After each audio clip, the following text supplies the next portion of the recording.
नमस्कार, जय हिंद। मेरा नाम है नरेंद्र वत्स और देश मना रहा है आज़ादी के 75 साल। तो इस मौके पर आज हम बात करेंगे अपने देश की आन बान और शान, अपने राष्ट्रध्वज, अपने तिरंगे के बारे में। सबसे पहली बात, जो भारत का राष्ट्रीय ध्वज है, हमारा जो नेशनल फ्लैग है, वो पहली बार कब फहराया गया था? वो आज़ादी से पहले 7 अगस्त 1906 को 7 अगस्त 1906 में पहली बार फहराया गया था। और मैं आपको जगह का भी नाम बता देता हूँ। ये बहुत बार क्वेश्चंस में पूछा जाता है, कॉम्पिटिटिव एग्जाम में पूछा जाता है। कलकत्ता में फहराया गया था। कलकत्ता में भी ग्रीन पार्क में फहराया गया था। ग्रीन पार्क में फहराया गया था। जो ओरिजिनल फ्लैग था वो आज के फ्लैग से बिल्कुल डिफरेंट था। ओरिजिनल फ्लैग जो है उसमें पहला कलर जो है वो रेड था। पहली जो स्ट्रिप थी वो रेड थी, सेकंड वाली जो स्ट्रिप थी वो येलो थी और थर्ड स्ट्रिप जो है वो ग्रीन थी। मतलब आज का जो केसरिया सफ़ेद हरा है उससे बिल्कुल अलग था कुछ इस तरह से ही कि हॉरिजॉन्टल स्ट्रिप्स इस तरह से लगी हुई थी। उसके बाद जो हमारा राष्ट्रीय ध्वज है उसकी परिकल्पना सबसे पहले एक पर्सन ने की थी जिसका नाम है पिंगली वेंकैयानंद। उनका नाम है पिंगली वेंकैयानंद। ये भी सवाल जो है ये एग्जाम में पूछा जाता रहा है। उसके बाद जो वर्तमान स्वरूप है, जो यानी कि जो प्रेजेंट में जो आप नेशनल फ्लैग देखते हैं, अपना ट्राई कलर फ्लैग जो देखते हैं, तिरंगा झंडा जो देखते हैं, उसको अपनाया गया था 22 जुलाई 1947 को संविधान सभा की कॉन्स्टिट्यूएंट असेंबली की एक बैठक हुई थी, तो उसमें उसे अपनाया गया था 22 जुलाई 1947 को। आगे जानते हैं जो राष्ट्रीय ध्वज है उसका वर्तमान स्वरूप कैसा है। भाई आज के टाइम में जो हम अपना राष्ट्रीय ध्वज देखते हैं, जिसको फहराते हैं, जो तिरंगा है हमारा, वो दिखने में कैसा है और कैसा होना चाहिए। बहुत सारे ऐसे लोग हैं, मैं सबकी बात नहीं कर रहा हूँ, लेकिन बहुत सारे ऐसे पढ़े लिखे लोग भी हैं जिनको इसके बारे में नहीं जानकारी है। तो ध्यान से सुनेंगे क्या है। देखिए, सबसे पहली बात तो जो आज का स्वरूप है हमारे राष्ट्रीय झंडे का वो कुछ इस तरह का है कि इसमें 3 स्ट्रिप होती हैं। ये पहली स्ट्रिप है, ये दूसरी स्ट्रिप है और ये तीसरी स्ट्रिप है। पहली जो है वो केसरिया रंग की होती है, दूसरी सफ़ेद और तीसरी हरे रंग की पट्टी होती है। और ये जो है ये ऐसे क्षैतिज हॉरिजॉन्टल जो है वो स्ट्रिप्स होती हैं। दूसरी और बहुत इंपॉर्टेंट चीज़ देखिए, ये जो है ये वाली जो ये लंबाई है और ये जो है ये इसकी चौड़ाई है। ये इसकी चौड़ाई है। तो इसका लंबाई का चौड़ाई के साथ जो रेशो है, अनुपात है, वो 3:2 रहना चाहिए। मतलब अगर ये इस तरह से झंडा जो है हॉरिजॉन्टली अगर हम देखें, अगर ये 3 फीट का है तो ऐसे कितना रहना चाहिए? 2 फीट का रहना चाहिए। ये जो भारतीय झंडा संहिता है उसके नियमों में शामिल है। दूसरी और तीसरी और इम्पोर्टेंट चीज, ये जो है अगर संभव हो सके तो रेक्टेंगुलर शेप का, आयताकार ही होना चाहिए। अब देखिए, ये जो 3 अलग अलग कलर हैं, ये तीनों अलग अलग कलर जो हैं हमारी आन बान शान को रिप्रेजेंट करते हैं, उसको दर्शाते हैं। पहला जो केसरिया रंग है वो देश के साहस और वीरता को शो करता है, उसको दर्शाता है। जो सफ़ेद रंग है वो शांति का प्रतीक है और हरा रंग जो है वो हमारे देश की धरती की पावनता, पवित्रता और उर्वरता को दर्शाता है। देखिए, ये जो सफ़ेद पट्टी है इसके बीच में जो है एक नीले रंग का अशोक चक्र बना हुआ है, उसमें 24 तिल्लियाँ होती हैं। यहाँ पर वो मैंने नहीं बनाया हुआ है। तो उस अशोक चक्र का मतलब है कि जीवन जो है वो प्रगतिशील है, जीवन चलते रहना चाहिए, चक्कर रुकना नहीं चाहिए। ठीक है, रुकने का मतलब है मृत्यु, भाई खत्म हो गया सब। तो ये है भारतीय झंडे का वर्तमान स्वरूप। तो आगे जानते हैं कि फ्लैग कोड ऑफ इंडिया यानी कि भारतीय झंडा संहिता ये क्या है। देखिए, मैं आपको जो भारतीय झंडा संहिता है उसका जो ओरिजिनल रूप है वो भी बताऊंगा, साथ में उसमें जो संशोधन किए गए हैं, कुछ अमेंडमेंट्स किए जा चुके हैं, उनके बारे में भी अच्छे से जानकारी दूंगा। देखिए, सबसे पहली बात तो ये है कि 26 जनवरी 2002 से पहले 26 जनवरी 2002 2 से पहले 26 जनवरी 2002 से पहले हम केवल स्वतंत्रता दिवस और गणतंत्र दिवस 2 मौकों पर जो है राष्ट्रीय ध्वज फहरा सकते थे। लेकिन उसके बाद से जो है भारतीय झंडा संहिता में कुछ संशोधन किए गए और भारत के सभी नागरिकों को किसी भी दिन जो है वो झंडा फहराने की अनुमति दे दी गई, यानी कि आप जो है कभी भी झंडा फहरा सकते हैं, किसी भी दिन झंडा फहरा सकते हैं। लेकिन उसके बाद भी जो समय है उसकी थोड़ी सी सीमा जो है वो निश्चित कर दी गई। सुबह से लेकर मॉर्निंग से लेकर और इवनिंग तक, भाई सनसेट होने से पहले तक, सूर्यास्त से पहले तक जो आप झंडा फहरा सकते थे। सूर्यास्त होने से पहले जो झंडा है वो आपको उतारना होता था। ये था पहले वाला नियम। अभी हाल ही में केंद्र सरकार ने जो है वो एक नया नियम बना दिया है, संशोधन कर दिया है झंडा संहिता में कि आप जो है आप 24 घंटे झंडा फहराइए।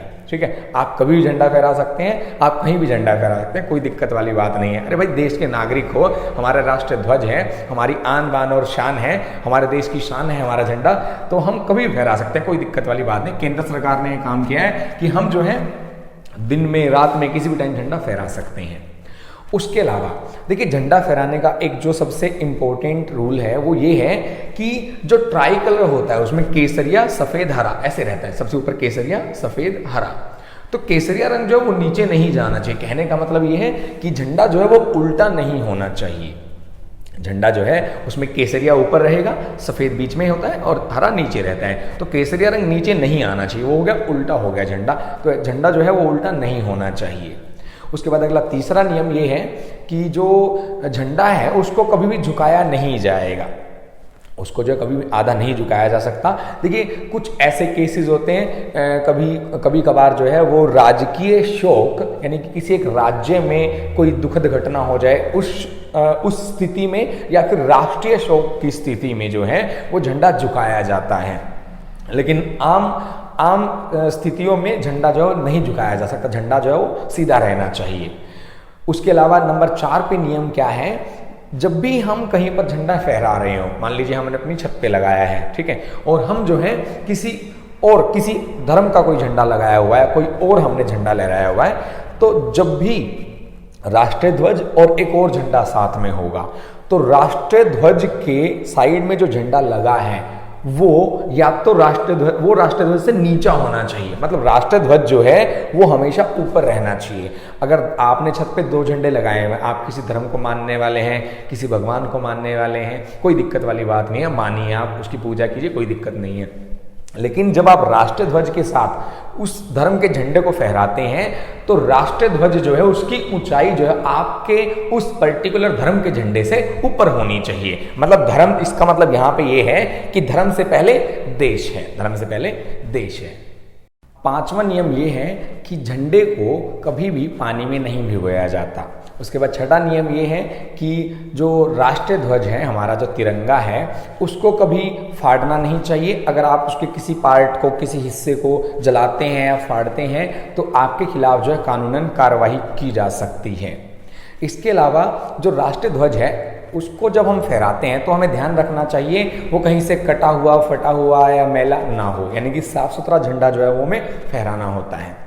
अगर मान लीजिए झंडा जो है वो कहीं से फट गया है, पुराना हो गया है, तो उसको कहीं एकांत में ले जाकर उसको डिस्पोज कर देते हैं, फाड़ करके उसको कहीं जो है उस सुरक्षित स्थान पर डाल दिया जाता है। इस तरह के काम नहीं होते कि आप जो है पब्लिकली जो है झंडे को बीच में से फाड़ रहे हैं, तो ये गैर कानूनी है और इससे देश के लोगों की जो भावनाएं हैं उनको ठेस भी पहुंचती है साथ में। इसके अलावा जब भी हम झंडा फहराते हैं तो झंडा फहराते हुए हमें ध्यान रखना चाहिए कि किसी भी बिल्डिंग के ऊपर झंडा, किसी भी बिल्डिंग के ऊपर फहराते हैं तो देखिए फहराना अलग चीज़ है और किसी बिल्डिंग को झंडे से कवर कर देना वो अलग चीज़ है। तो किसी भी बिल्डिंग को राष्ट्रीय ध्वज की मदद से कवर नहीं किया जा सकता। उसके अलावा देखिए, जो हमारे जो सैनिक हैं, हमारे जो सिपाही हैं जो हमारे देश के लिए लड़ते हैं, जब वो कहीं युद्ध में या फिर कहीं पर बॉर्डर पर शहीद हो जाते हैं तो उनकी जो डेड बॉडीज़ हैं, उनके जो शव हैं, उनको तिरंगे में लपेटा जाता है सम्मान के लिए, उनके रिस्पेक्ट के लिए कि उन्होंने अपनी जो जान है वो देश के लिए न्यौछावर कर दी है। लेकिन अगर इनके अलावा किसी और व्यक्ति की डेड बॉडी जो है अगर तिरंगे में लपेटी जाए तो वो तिरंगे का अपमान माना जाता है। इस बात को ध्यान से समझें सभी। बहुत सारे लोग ऐसा करते हैं कि हमारा जो है झंडा, तो हमारा राष्ट्रीय झंडा, उस पर हमारा अधिकार है, तो उसको कहीं भी यूज़ कर लेते हैं, किसी और चीज़ को हम लपेट कर रख देते हैं। तो ऐसा करना जो है वो सरासर जुर्म है, वो जो है उससे आप पर कानूनन कार्रवाई की जा सकती है। आपने बहुत बार देखा होगा कि किसी ने अपने कार पे या बाइक पे जो है वो झंडा लगा रखा है। देखिए, जाने अनजाने में वो एक अपराध कर रहे हैं और उन्हें ये कैसे नहीं पता लग रहा है कि एक अपराध है, क्राइम है। देखिए, अपराध को जब रोड पे आप चलते हैं, अगर आप नियमों का पालन नहीं कर रहे होते हैं तो कौन बताता है? ट्रैफिक वाले बताते हैं। भैया आधे से ज़्यादा ट्रैफिक वाले ऐसे हैं 10वीं 12वीं पास करके जो हैं वो ट्रैफिक में लगे हुए हैं, हवलदार लगे हुए हैं या चेकिंग के लिए लगे हुए हैं। उनको खुद ही नहीं मालूम है कि भारतीय झंडा संहिता क्या है, क्या झंडा लगा सकते हैं कि नहीं लगा सकते हैं। नहीं तो मैं आज की डेट में गारंटी देता हूँ जितने व्हीकल्स रोड पर चल रहे हैं उनमें से 30 से 40% पे जो झंडे लगे हुए हैं। क्यों नहीं भैया, आप नियमों की पालना करवा रहे हैं, क्यों राष्ट्रध्वज का अपमान होने दे रहे हैं? तो मैं आपको बता रहा हूं कि कुछ लोगों को जो है वो अनुमति होती है अपने व्हीकल पर, अपनी गाड़ी पर जो है झंडा लगाने की, लेकिन आम जन को ऐसी अनुमति नहीं है। वो कौन कौन लोग हैं चलो जानते हैं। भाई सबसे पहले हैं देश के राष्ट्रपति, ठीक है, द प्रेसिडेंट ऑफ इंडिया। उसके बाद डिप्टी प्रेसिडेंट हो गए। नंबर 3 पे हैं जो स्टेट्स हैं और यूनियन टेरिटरीज हैं, उनके जो राज्यपाल होते हैं, गवर्नर जो होते हैं। उसके बाद भारत के जो दूतावास हैं जो अलग अलग देशों में जो हैं वो नियुक्त किए गए हैं। प्रधानमंत्री हो गए, प्राइम मिनिस्टर ऑफ इंडिया। उनके जो मंत्रिमंडल है उसमें जो कैबिनेट मिनिस्टर्स होते हैं, केंद्रीय मंत्री होते हैं, राज्य मंत्री होते हैं, उन सभी को अनुमति है। जितने भी स्टेट्स और यूनियन टेरिटरीज हैं उन सभी के सीएम होते हैं, चीफ मिनिस्टर्स, उन सभी को अनुमति है झंडा लगाने की। लोकसभा के अध्यक्ष और उपाध्यक्ष, देखिए हमारा जो पार्लियामेंट है वो बाइकैमरल है, द्विसदनीय है। एक ऊपरला सदन जो है, ऊपर वाला सदन जो है, और एक निचला सदन जो है। वो जो राज्यसभा है वो ऊपरी सदन है और जो लोकसभा है वो निचला सदन है। तो लोकसभा और राज्यसभा, देखिए लोकसभा के अध्यक्ष और उपाध्यक्ष जो है वो लगा सकते हैं अपने व्हीकल पर, और राज्यसभा के जो उपसभापति होते हैं वो भी जो है वो लगा सकते हैं। उसके अलावा जो राज्य और केंद्र शासित प्रदेशों की विधानसभाएं हैं, यानी कि जो स्टेट्स और यूनियन टेरिटरीज की लेजिस्लेटिव असेंबली है, स्टेट का मतलब जैसे हरियाणा ले लो अब एग्जांपल, तो हरियाणा स्टेट की जो लेजिस्लेटिव असेंबली है उसके अध्यक्ष हो गए, यानी कि स्पीकर हो गई। और जैसे यूनियन टेरिटरी जैसे दिल्ली है तो उसकी लेजिस्लेटिव असेंबली के जो स्पीकर हैं वो लगा सकते हैं।